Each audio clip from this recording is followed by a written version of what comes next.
This is no longer just a tragedy. This is a full-scale emotional war that is tearing everyone apart inside beyond the gates. I still cannot get over what happened during the plasma shooting. I mean, seriously, Derek is dead, gone, and the shock waves from that massacre are spreading through every single relationship, every secret, every betrayal, and every lie in this town. Nothing feels safe anymore. Nobody feels innocent anymore. And honestly, I think the final week of May is about to become one of the most brutal stretches this show has ever delivered. Because this is not just about grief anymore. This is about guilt. This is about manipulation. This is about hidden agendas. And this is about people slowly collapsing under the weight of everything they tried to bury. And the first battlefield, Vanessa versus her own conscience. I already know the memorial for Derek is going to destroy people emotionally. I can practically see the flashbacks already. Old memories, soft moments, the kind of scenes that make you realize how much has been lost. Derek died a hero in the middle of chaos, and I think the show is going to make sure we feel every second of that pain. But here's the thing, nobody wants to admit. Vanessa is carrying a darkness inside her that nobody at that funeral can erase. Because whether that guilt has been haunting her. You can feel it in every glance, every silence, every emotional breakdown she's trying to suppress. So when she stands there mourning Derek, I don't think she's only crying for him. I think she's crying for all of it. Doug, her mistakes, her lies, the destruction left behind by her choices. And this is where things become emotionally dangerous, because Joey is going to step in. Joey versus Vanessa is not a normal relationship anymore. It's a dependency, a toxic emotional shelter. They lean on each other when reality becomes unbearable, but the way they heal each other feels more like escape than love. That's what terrifies me. Because every time Vanessa starts spiraling emotionally, Joey redirects her away from the truth. And I think intimacy has become their drug, their distraction, their way of silencing the guilt without actually confronting it. But how long can that last? How long before Joey gets tired of hearing Vanessa talk about Doug and Derek? Because let's be honest here, Joey has bigger problems coming. Much bigger. And that leads us directly into another war that is quietly exploding behind the scenes. Joey versus Bill. This conflict may not look physical yet, but emotionally and strategically, this is warfare. Once the plasma media frenzy starts calming down, Bill goes right back into work mode. Cold, calculating, focused. But I think something is very wrong with him. His decision-making feels unstable lately, and Joey is noticing it too. First, Bill calls Tomas in and demands that he stop investigating Lynette. Why? Because Kat has become too involved in Tomas's legal work. Bill sees Kat as a liability now, a distraction, maybe even a threat. And I'm sorry, but that immediately made alarm bells go off in my head. Why is Bill suddenly so desperate to shut things down? What is he afraid Tomas might uncover? Because people don't panic unless there's something dangerous hiding underneath. Bill versus Tomas is becoming a battle between control and truth. Tomas still wants answers. Bill wants containment. And then came the moment that completely shocked me. Bill decides they're going to defend Leah in the plasma case. What? That decision feels insane to me. Absolutely insane. Especially after everything that happened. And I think this is the exact moment Joey realizes Bill may not be the powerhouse strategist he once was. Something is slipping. Joey can sense it. Tomas can sense it. Even the audience can feel it. And this is where my theory gets darker. I genuinely believe the poison Haley has been secretly feeding Bill is already affecting him mentally and physically. His judgment feels off. His confidence feels fractured. His instincts are weakening. How terrifying is that? Imagine being one of the smartest men in the room while slowly being destroyed from the inside without even realizing it. And the cruelest part? Haley may be stealing from him while poisoning him emotionally and physically at the same time. That's not betrayal anymore. That's assassination. But wait, that's still not the end of the emotional carnage.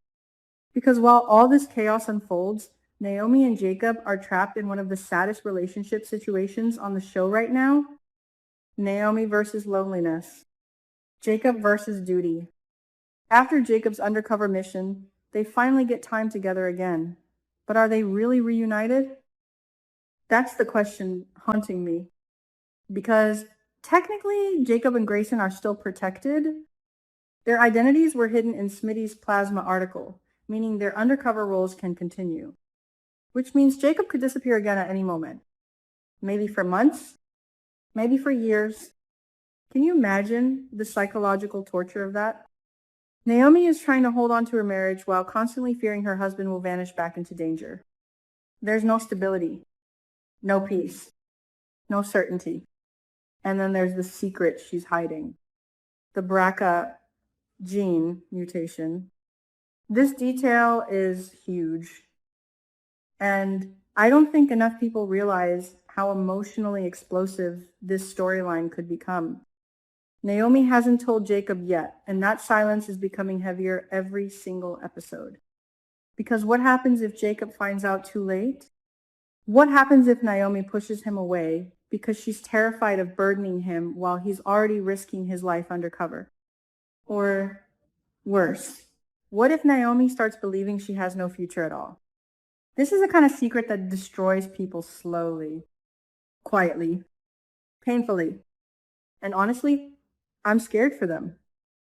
But Beyond the Gates never lets us breathe for too long, because now we have another ticking time bomb entering the scene. Leslie versus Garland Hospital. Oh, this is going to be chaos.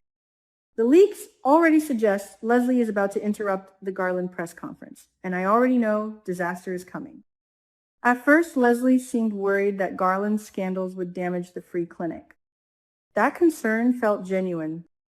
But now she's planning something calculated, something disruptive.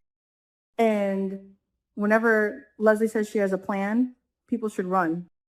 Because Leslie does not enter situations quietly. She detonates them. The question is, what exactly does she want? Public revenge? Exposure? Control? Attention? Or is she trying to manipulate public sympathy before the hospital collapses completely? I swear this hospital storyline is turning into a political battlefield. Everybody is scrambling to protect themselves while the entire system is bleeding internally. And emotionally, I think the audience is exhausted right alongside the characters. But even in the middle of all this destruction, grief keeps circling back to Ashley. Ashley versus heartbreak. Derek's death shattered her completely. And honestly, I think her pain is going to become one of the emotional centers of the upcoming episodes. Naomi staying by Ashley's side makes perfect sense. She knows Ashley is barely holding herself together. But the big question is Grayson. Will Grayson visiting Ashley comfort her or completely destroy her emotionally? Because timing matters. Presence matters. And sometimes the people who want to help us accidentally reopen the wound instead. I can already imagine Ashley breaking down the moment Grayson appears. Maybe because Derek's absence suddenly becomes even more real. Maybe because grief mixed with confusion becomes unbearable. And if Grayson develops deeper feelings during this vulnerable moment, oh no, that could create an entirely new emotional disaster. Meanwhile, another relationship is quietly collapsing in the background. Ted versus Chenise. And honestly, I think Chenise is about to walk away. Can I blame her? Absolutely not. Ted's life is a tornado of emotional baggage, complicated women, unresolved drama, and nonstop chaos. Chenise may care about him, but caring about someone and surviving their life are two very different things. I think Chenise realizes that if she stays with Ted, she'll constantly be fighting shadows from his past, competing with emotional ghosts, navigating mess after mess after mess, and she's tired. So if she chooses herself and leaves, I'll actually respect her more for it. But the most dangerous storyline of all may still belong to Leslie and Haley. Because Leslie refuses to stop pursuing Haley as an ally. And that obsession fascinates me. Haley has rejected her multiple times already. Multiple times. Yet Leslie keeps pushing, keeps returning, keeps trying to recruit her into whatever game she's building behind the scenes. Why? Because Leslie sees something useful in Haley. Maybe ruthlessness, maybe intelligence, maybe desperation. And here's my terrifying theory. I think Haley eventually says yes. I really do. Because Haley is already crossing moral lines with Bill. Poison, manipulation, financial betrayal. She's becoming darker every week, and Leslie knows it. Leslie versus morality. Haley versus humanity. That alliance could become absolutely catastrophic for everyone around them. Can you imagine those two women working together? That's not just drama anymore. That's destruction. And what scares me most is the possibility that nobody sees it coming until it's too late. Because while everyone is distracted by grief, funerals, lawsuits, investigations, and undercover operations, the real threat may be quietly forming in the shadows. That's why I keep saying this show is entering a completely different phase now. The plasma shooting was not the ending. It was the beginning. The emotional masks are falling off. The hidden agendas are surfacing. The guilt is poisoning people from the inside. And every single character feels one bad decision away from total collapse. So now I have to ask, is Bill dying slowly without realizing it? Will Joey abandon Vanessa emotionally when her grief becomes too heavy? Can Naomi and Jacob survive a marriage built on secrets and distance? Will Leslie and Haley become the most dangerous alliance in the entire series? And what happens when the truth about everything finally explodes into the open? Because, trust me, when that happens, this entire world is going to burn. And I honestly cannot look away. Everything just changed. This is war. This is grief. This is betrayal. This is beyond the gates at its most chaotic. And something tells me the final week of May is going to leave emotional bodies everywhere. Don't miss what happens next, because the next explosion may not be physical, it may be personal.